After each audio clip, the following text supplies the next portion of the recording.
Okay, hello everyone. Welcome back to Hardfire Media Liberal Conversations. This will be our July 2021 show, a second part on our prohibition, prostitution, and gambling topic in New York. There have been Hardfire shows in the past about victimless crime, especially about the ideal of individuals refraining from unprovoked violence. But it is time to revisit this again. As we all know, New York has recently decriminalized marijuana and prostitution. However, we might discuss if it is in fact too little and too late. I had learned that the current Team Blue governor was pushing for legalization of marijuana and gambling prior to the recent big Team Blue federal level COVID stimulus transfers to the blue cities and states. The governor was doing this not because it was the right thing to do, but because it would raise tax revenues. Team Red, historically social conservative, of course, is against the decriminalization of consensual acts which are deemed immoral and are now saying decriminalization is not necessary due to the bailouts. On the last show, we had John Clifton, who was bringing up theological issues on definitions of victim and theology, but we're going to leave theology out of this, and that's a family private sphere matter. What we're talking about is the state. What do you think of these recent political developments? Let's start with the marijuana issue, something that libertarians have tried to. There's a joke. Oh, the only thing that libertarians really care about is making marijuana legal. And owning guns. Yeah. I mean, the difference between a libertarian and a Democrat says, let's legalize things so we can get tax revenue. A libertarian says, let's decriminalize things. And that's end of sentence. Another issue, I'm sure you've seen all the memes on Facebook or Instagram. You got people, opening up these medical marijuana businesses while people are still serving jail sentences. So what about that? Yeah, exactly.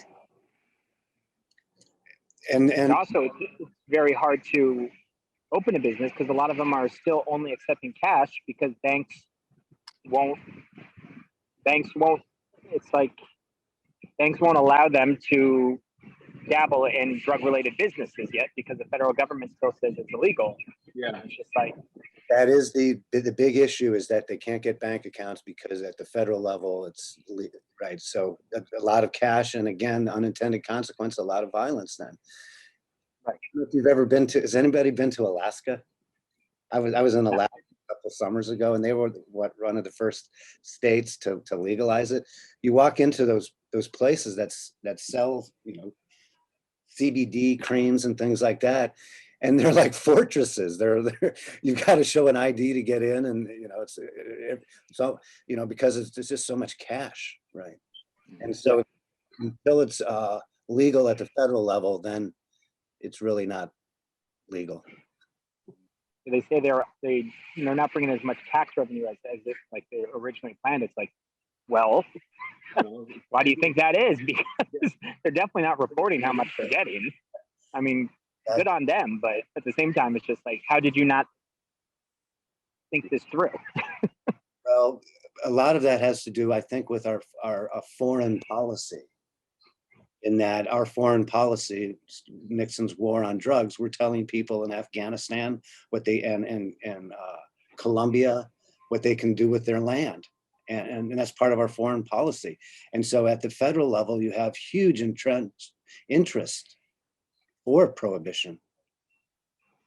And I hate to say it, that's why you get blowback in terrorism in the United States, by telling people what they can and cannot do with their own land in their own countries.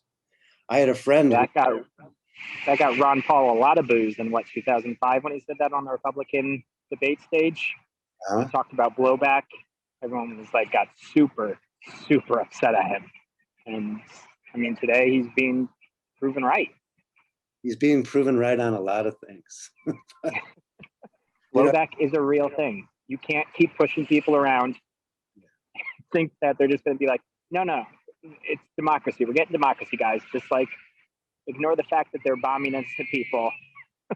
Yeah, but what I'm saying is that there's a lot of foreign policy interests in keeping the status quo because it provides a lot of good living for a lot of people. And I was going to say I was in Kazakhstan in the foreign service, and a friend of mine there was the economist, and then he got assigned to Colombia. And I'm like, oh, Paul, don't tell me. Our biggest thing there is to tell people what they can and cannot do with their land. And you're an economist and you're going into a place where you're interdicting, supplying the most fundamental laws of supply and demand. And then he got beat up there, probably because he was, represented the American interests. But okay, so back to we were talking about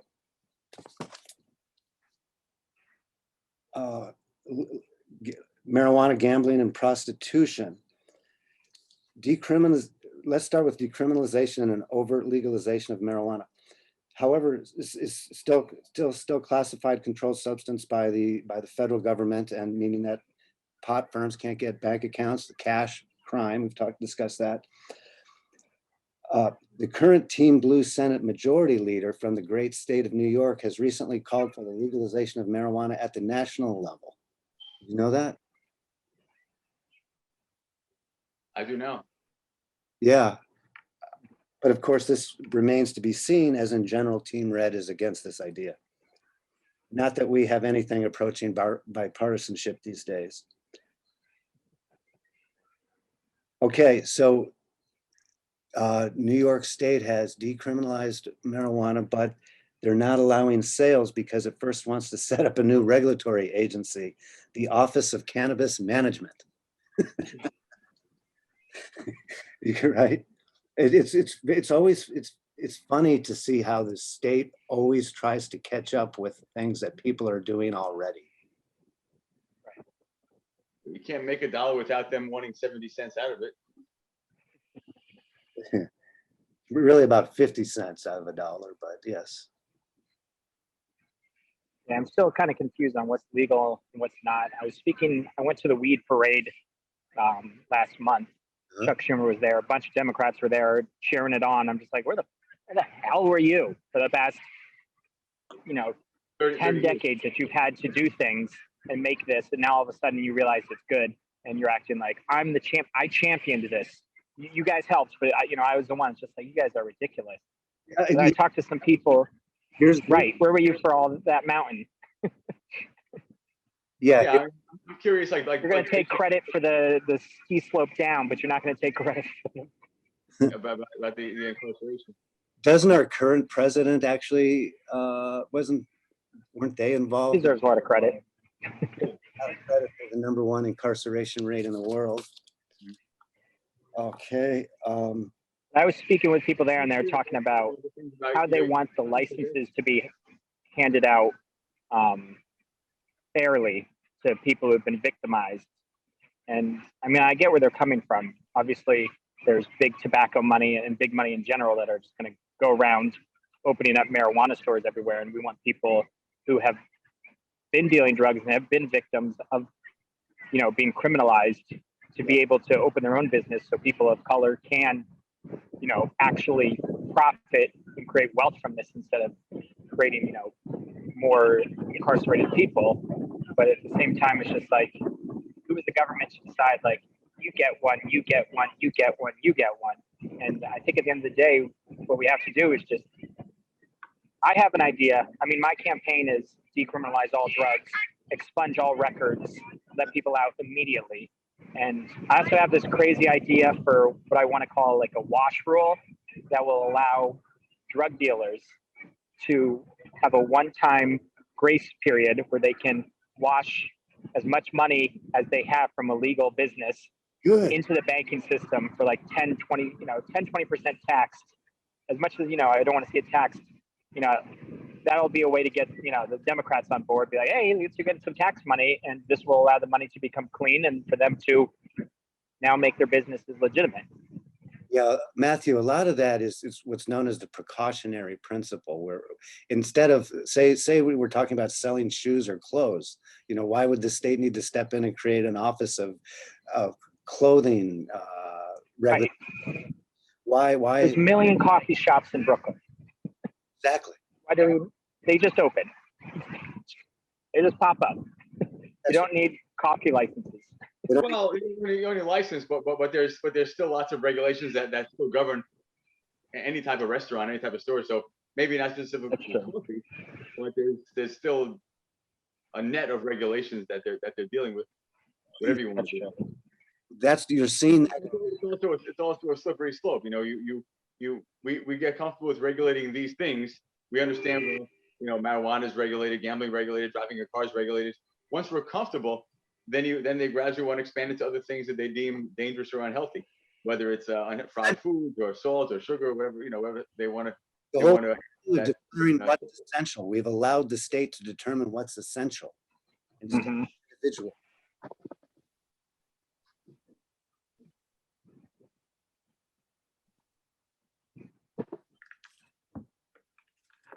I was lucky enough to be deemed essential, and I work in a paint store. Oh yeah. I sell paint, but I was essential. I was essential adjacent. I helped out an essential business, so I got to stay open. Good. I'm self-employed, so I'm essential. Ah, there you go. I got the worst. I think that was another thing that we could talk about in terms of prostitution. I mean, with the lockdown of everything, it has definitely allowed a lot of people to pay their bills, stay alive, eat, stay in their homes. Things like OnlyFans and these pay sites that people were able to start. And luckily, because you're getting paid, it's technically legal. It's not involving in actual sex. But I've heard of banks who are still just shutting down these accounts. People who are engaged in OnlyFans and streaming sites, cam sites, and the bank will just one day close their bank account, hundreds, thousands of dollars in there that they now can't access. I hadn't heard that. Yeah. That's OnlyFans was almost like normalized at this point. Yeah, not. The bank finds that various terms of you getting money, they can still lock you out without any explanation other than it's suspicious. Mm. Well, that's why you're seeing alternative currencies. Mm-hmm. Yep. That's why we're seeing crypto wallets, where even people, putting cash in apps and so forth. Yeah. Okay.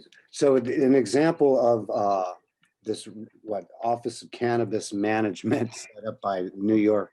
That's an example of the captured economy. I've got this book right there. You can see the captured economy, where now the state is determining which individuals get the permits. And this, right? And this also goes double for the legalization of gambling. You want to cover that one a little bit? So the state wants to say which places can have licenses. Originally, the state was going to choose one gambling provider. Now they've expanded it. The state's going to allow 2 gambling. So just imagine the corruption involved there. Yeah. Who gets the permits? Mafia's back. It is the mafia. When I was still a teacher, I remember a friend of mine was a teacher. He was a dean, talking about a kid who was being suspended. He was going to a suspension hearing, and it was a relatively quiet kid. I didn't understand suspension hearing. For what? He said, "Oh, gambling in the cafeteria." I was like, "You're joking, right?" And he said, "No, they were gambling in the cafeteria. That's a city violation." And all I could think of at that point was like, damn, I'm glad I was not in on that hand. Because but they're serious about this shit. Yeah, I mean, really serious about this shit. There's What- probably $3 in the table, and they're making a case out of it.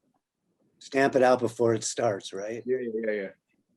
We don't I'll want, say that things like investing, they're not technically gambling. I mean, unless you're dealing with like some type of product, like options or things of that nature. Not your typical stocks, bonds, ETF stuff. But I mean, at the end of the day, you're still dealing with money. You're still trying to make a profit, and there's still a chance that you could lose. Right. So I never understood the distinction of. I guess it was more sophisticated to buy stocks than to play a hand of poker. But I mean, because they call it a game of chance. But things like blackjack and things like poker. I'm reading a book right now on the psychology of poker, and being able to use statistics to figure things out. I mean, there's games of skill, just like being able to read a 10K of a company and be like, this is a good investment. exactly. I can tell you where that came from. The initial idea behind it was pinball machines. It was seen that Right. putting quarters in pinball machines was not gambling because there was skill involved. That's a very good point. But Derek's point about stopping the children's behavior because the state wants to control everything, right? And who is runs the largest gambling in New York State? But the lottery, the state lottery, where the house always wins, right? So isn't that hypocrisy to call it paternalism, yet set up your own gambling where the house always wins? It's almost like the definition of hypocrisy. Well, but politics is hypocrisy, but both of you are politicians, but I don't think you're. We're the good ones. They all say I'm not like that. I'm different from the status quo. Well, I was a candidate. I was not really a politician. Ah, Yeah, there you go. It's totally different. yeah, but your candidacy was based on a lot of these issues we talk about on the show, which is no victim, no crime, and consenting adults engage in behavior that's productive. And if there's something negative spillover, someone gets harmed, well, that's why you have the criminal code and tort law. Right? Why do you need special categories for these things? Well, the reason is so the state can control the revenue flows, as we've learned so well. And it creates special interest groups. So the people who get the permits for the marijuana and for the gambling, well, then they're the state's best friend now. And that goes nicely into the campaign contributions, and it's repeated over and over in many sectors of the economy. And we've already talked about the hypocrisy of the stock market and the banking system, and related that to why is gambling any different? So that's going to be my next job. I'm going to manage the Office of Cannabis Management and decide. I wonder how much that pays. Will you still be hosting these shows when you have that job? Yeah. I'll hire you, Derek. Yeah. Oh. And then okay. In this Hardfire media conversation series, we've been calling the state and business in bed together as corporatism. Lindsay and Tellis label this the captured economy, where state regulators get captured by those they regulate and stifle competition to give political supporters above normal profits. The current Team Blue governor calls the legalization of marijuana essential. There's that buzzword again. It's now essential. And of course, politicians assume to know best in what is essential for an individual rather than the free choice of individuals themselves. Is this term essential language abuse done on purpose in order to gain acceptance for state control of the economy through arbitrary regulation? That's my question. Is this abuse of language? I think so. Yeah, I agree. All about creating a narrative. Creating the narrative. I mean, in politics, it's always either us versus them, or this is good, this is bad. Everything is black and white. There's never any nuance. Yeah, that's you see the book, The Image, bolding. It's because politics is depersonalized, you have to digress to an image instead of the truth. That's right. Yeah. John was It also reflects a fundamental misunderstanding of what an economy is. I mean, if you were to only allow the essential businesses to run, then they couldn't run because the so-called non-essential aspects of the economy, that's how people generate their money to shop at essential businesses. So it fundamentally doesn't understand how things work. a good example of that is the current president's Buy America thing. Mm. Oh Now, yeah. now it turns out that the rare metals that are used for all of the clean and green technologies, they don't want to have them mined in the United States. So now we're going to be buying our metals from China. Right? So you can't be Buy America and green at the same time, it seems like. Something has to give. What's that? Something has to give. That's right. And so our point here is no victim, no crime. And Just decide to go back to wooden windmills only, made with wood from American forests. oh, there's many plans like that. Okay. We learned that dispensaries will not be granted licenses until at least December 2022, right? So all this is going to happen is just going to be driven underground. And as Matthew was saying, where's the tax revenues? Well, without any banking system and without allowing people to compete without licenses, then you're just going to draw it all underground, as it's already happening. So am I correct in assuming that the reason for this is so that the state can control the revenue streams and grant licenses for political instead of business reasons? Yes. The proposal is to tax the sales of weed at 9% at the state level and another 4% at the local level. So there's, the taxaholics again, 13%. Won't this create incentives to deal under the counter, much as today's bodegas sell cigarettes and, for that matter, weed without the New York sales tax? You probably don't have those vices, but okay. And then how about the menthol cigarette paternalism under the current Team Blue? Why, on the one hand, would you be wanting to legalize marijuana and then the other hand make menthol cigarettes illegal? I don't understand that. Yeah, that whole mental thing kind of confused me. I think on the one hand, you want to portray yourself as an advocate for, the health and well-being of the masses, while on the other hand, you want to be on the take. So you kind of want to walk the line and talk out both sides of your mouth. Because of the good image, because of controlling the narrative. Yes. Because there's a perception that of these two things which are smoked, this one is now thought of as the dangerous one. This one is thought of as the acceptable one, even though they're probably very similar in their health risks. So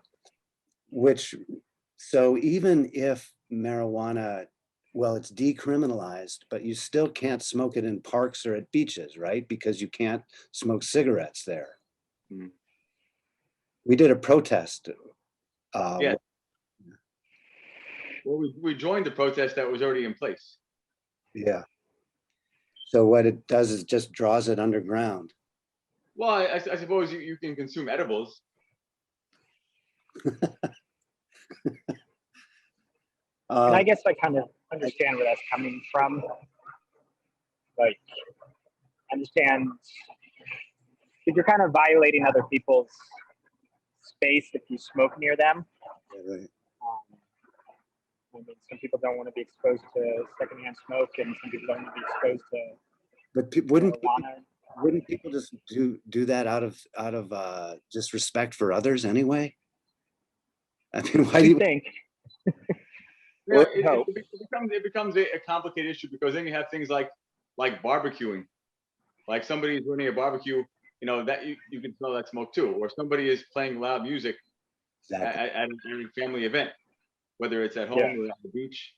The way I look at it is like, let's say there's a public area and there's people who are maybe quiet and not smoking, you would not go over next to them and set up right next to them.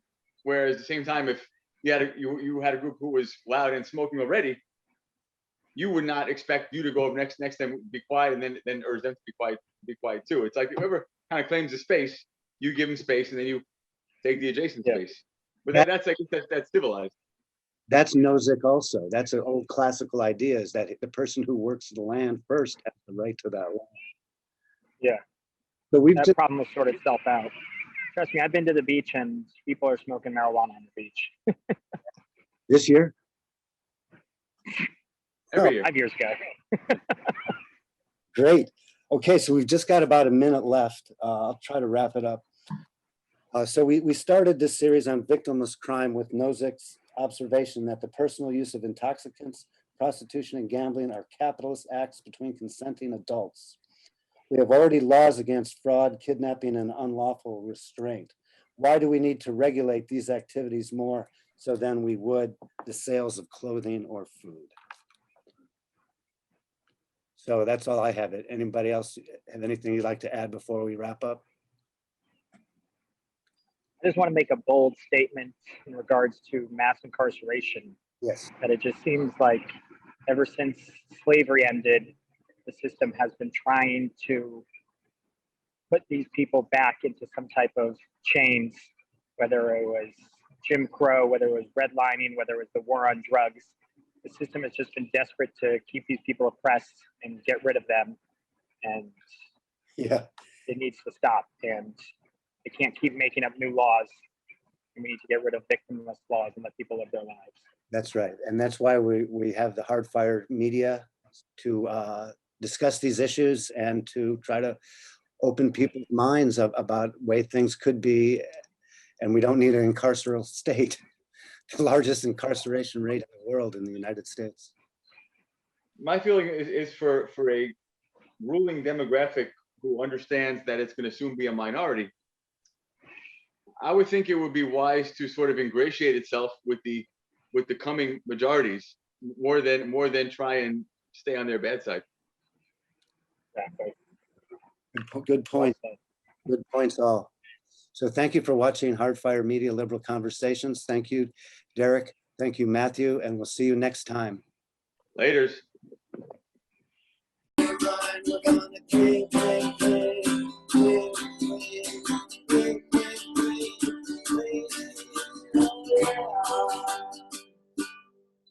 For the greater community.